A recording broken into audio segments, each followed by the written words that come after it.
Now, there are lots of differences between, apartment acquisitions and apartment development, okay?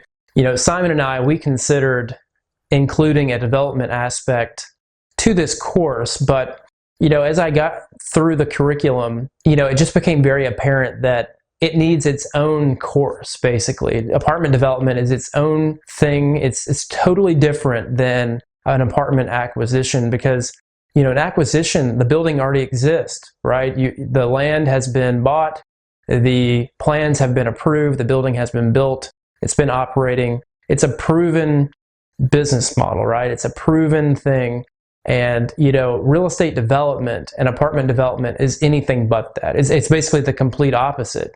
So maybe there is no land. You have to go and find a site. You got to study the market, identify a site, and kind of go through that whole process of, getting the land, building the building, leasing up the building, and kind of proving that the market can support the product that you're building. Because you are building a product. It's almost like building, a new product from scratch. Yes, there's general demand for housing, but, a new development project is unproven, and there's an inherent risk with that you just don't get with the acquisition of an existing building. So in the next slide, I'm going to go over a little bit, over the different steps involved with the development process, just to kind of give you a primer on real estate development and kind of set the stage for maybe our next class on real estate development and multifamily development.